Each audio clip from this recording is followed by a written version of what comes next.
Hey my friends, how you doing today? My name is Margaret Angel. Thank you for tuning into the video. So in today's video, I'm gonna try my best to make this one brief. If you saw my last video, you know I was talking about the whole Balenciaga scandal and how there's some really deep, dark, rooted stuff going on with that company in regards to children's safety. So if you haven't seen that video, I'll link it above here and I'll put it in the description. Please go watch that. But today is a completely different facet. Today we're going to be talking strictly about parenting. I'm not trying to tell people exactly how to be a parent, but I do think that there are some methods that really should not be on the internet. Let's start there, and really should just be abolished to begin with. But that's my own perspective. Let's get into it. Just like I said last video, it's a lot. This is a lot too, and this may hit home way harder for a lot of people. Hey hot girl, what's up? So one of these nights I was on TikTok at 2 a.m. because that's what happens when you're a mom that can't sleep. And I was scrolling and everybody was talking about this video of this woman that cut off her daughter's hair. And I'm like, okay, well, you know, I'm hearing all the commentary, I'm seeing the commentary, but where's the video? Which I don't know if it was a mistake or not, but I decided to search it in the search bar. I pulled it up, and immediately within the first 3 seconds, like I felt a rumble in my stomach. Like I felt absolutely disgusted about what I was witnessing. It's so reminiscent because a lot of us can relate to this type of punishment, this type of redirection. I'm sorry, but just like the last video, I do have to put a trigger warning here because a lot of people are sensitive to topics with children. Here's the video. Don't mom me, no. You had your warning, you had your chance. I told you to listen. I told you stop disobeying my rules. I told you being cute ain't if you have no education. I told you stop disobeying me. I told you to listen and do as you're supposed to. I told you to do good in school. I told you to do your daily routine and you yet to even do any of it. And you thought you were disobeying me today and I was not coming to cut this hair off. You're sadly mistaken because you thought being pretty was so much better than being educated or listening to your mom, right? Yes. Back, right? Yeah. You can wear wigs, right? Yeah. I can add extensions back, right? Yeah. So you know what I did? I did out of love, right? Yeah. You know what I did? I did out of love, right? Yeah. Right, yeah, take a deep breath, I know. So here's the thing. So the moms want, especially about focusing on your education, don't focus so much on your looks, all of that. I hear that, but at the same time, the execution was absolutely foul. In my opinion, it's physical and mental abuse. You know, the execution was absolutely horrible. And if you look at the clip, the way that she's going over this girl's hair, I mean, she's just crazy with those scissors. She could have cut that girl. Because she wasn't being careful, you could have really injured that young lady. All because she was being vain, I'm assuming, all because she was involved in her looks, because she wanted to be cute. That's the thing. I get life is not about being cute all the time, but I don't understand how it warrants that response, right? So I broke it down into 3 parts: harm, humiliation, and humbling.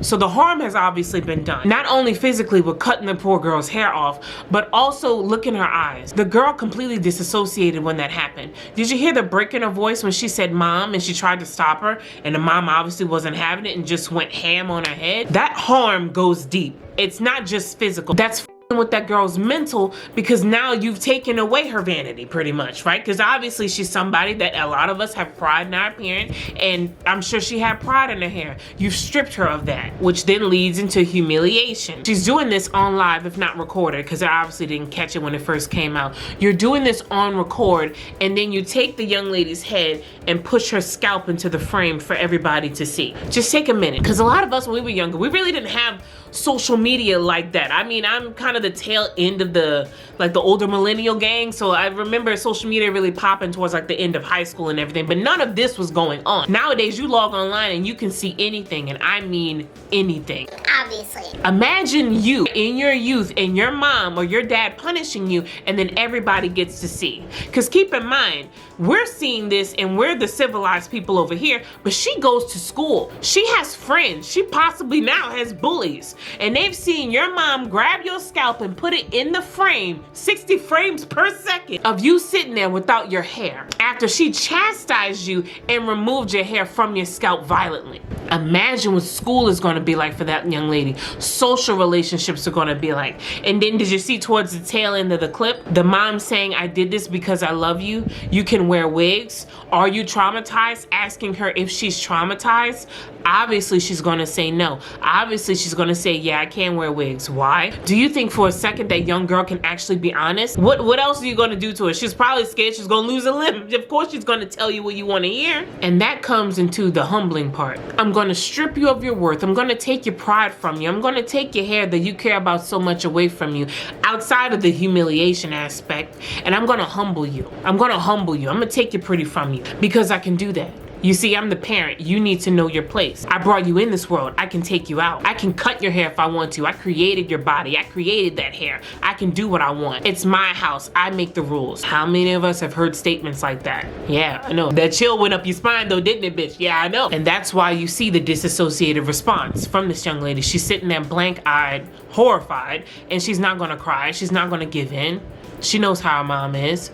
She knows her mom better than we do because we're just catching her in this moment. Again, what she wanted, if she wants her daughter to focus more on education and not so much with vanity, I can get with that. However, your execution has to meet what your expectations are because this just came off as evil, jealous, and controlling. That's pretty much what I got from this. I want young ladies to have pride in the way that they look. I want young ladies to look in the mirror and be like, I love myself. I'm happy with myself, right? Instead of stripping the girl of her hair, you could have boosted her a little bit. Hey, I understand you like the way that you look. That's beautiful. A lot of people when they're young, they don't like the way that they look. But I also want you to know that you're multifaceted. There are many different things about you that people can like other than the way that you look. I think you're very educated. Maybe you need to focus on this. I think you're very creative in this subject. I think it'd be great if you picked up this. You seem very talented. You add on, you don't take away. You don't take away what people feel pride in. Healthy amount of pride, obviously. You don't sit there and humiliate her in front of everybody to see, and now you have discourse everybody and everyone thinks that you're a horrible parent, which I won't call her that because I don't know that of her. I've never met the woman a day in my life. But what you've done with your child, you can't take back. Once you hit the record on that, everybody saw it. That's the one thing about the internet. Everything is evergreen. It's going to keep going. It's always going to live on the internet. How many people have saved that clip? And you say, oh, well, you know, she could just wear wigs. The wig does not mask the internal harm that was done. The wig does not mask the fact that you did this to this child live on the internet. And here's my thing. And this is where a lot of people are probably gonna be like, ooh, Margaret, but I don't care. I'm gonna tell you the truth. Let's take it back to history for a minute. We could bring it back to, and this is the extremes, but hold on, I'm tying it in. When black people were falsely accused, being hung from trees for people to look, mock, and enjoy. Black people involved in freak shows, all kind of stuff. Public humiliation has always been, unfortunately, a part of black culture. Because if it wasn't that, like the public humiliations, right, which is the extreme, I know, but then it goes into harm, not death, but harming your kids in public, right, whooping them in public, and now we've made it to the internet for everybody to see. Don't even matter the color. Everybody sees it. We are the last group that should ever be doing shit like this because we know what that generational pain is. And I just don't understand why anybody would be like, oh, let me set this up so everybody can see me humiliate my child. Just how they humiliated us years and years ago, and we've just learned to make it into a new fashion for us. I will never understand that. I will never understand that. Redirection is a thing. Talking to your kids is a thing. People get so mad when teenagers are disobedient, but a teenager is going through a lot. A teenager is going through one of the hardest times in their life. They're navigating their emotions. They're navigating their stress. They're losing friends, gaining friends all the time. Everybody's talking shit, made fun of all the time. Can't do right in school because your hormones are so fucked up. There's so much going on in a teenager's mind, and this is what happens. You set it up, and then you let everybody see what you're doing to your kid. I don't understand it. I don't understand it. And this is why we've seen on TikTok this plethora of people saying they're gonna end up in a nursing home. My mom is going to a nursing home. My dad's going to a nursing home. I don't care what happens to him. And you have a lot of people in the older gang, they're like, oh no, you know, you can't do that to us because we did so much for you. You don't see the sacrifices we made. And I believe this mom probably does care deeply for her daughter. I think she did make a lot of sacrifices, but that does not negate what's done. It doesn't.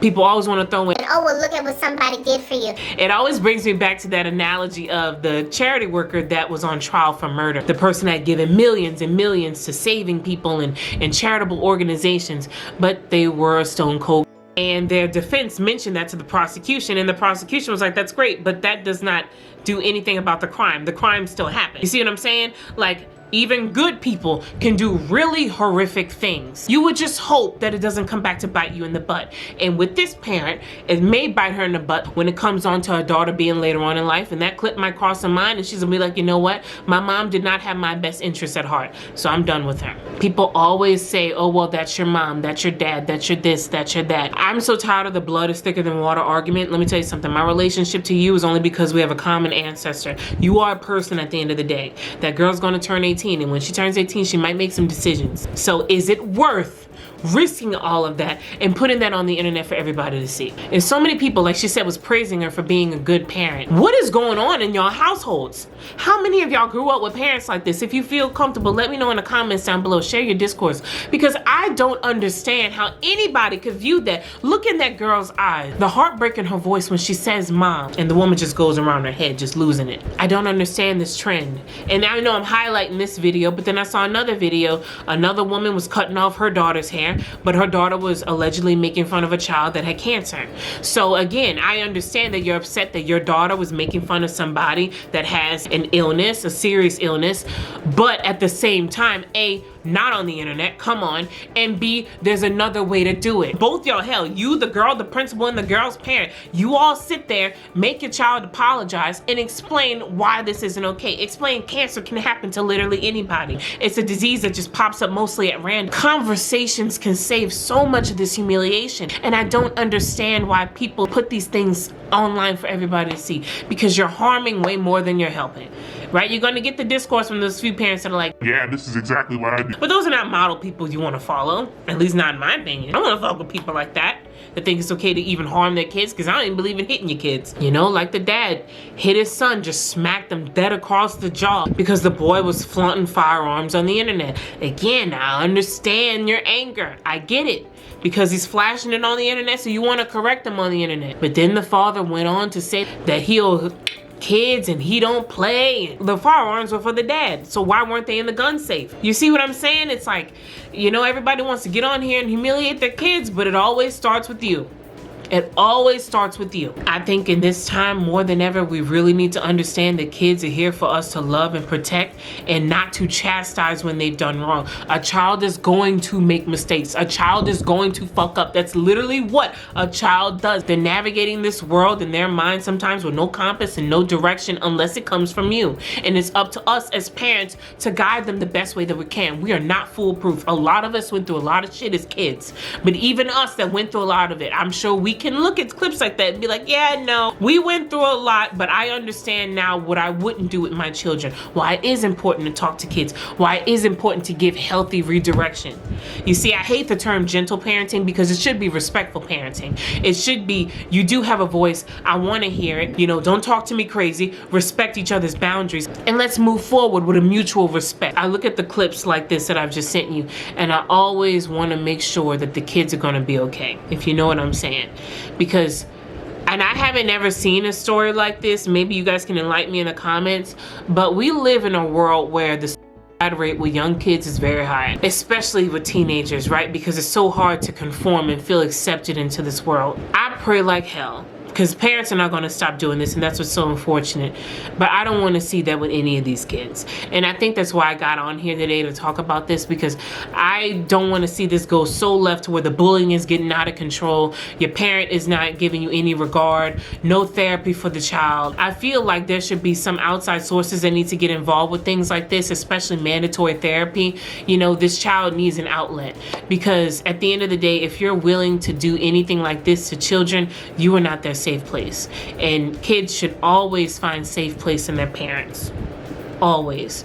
I look at my life and the way that I grew up, and although I do believe, especially with my mom, I think she really did try her best, I always think back to certain instances that like a conversation could have solved it from getting so volatile. And I think that's what I'm trying to get through to you guys. Conversations really can stop the pain. So let me know what you think in the comments down below. Thank you so much for watching. I'll see you next time. Bye.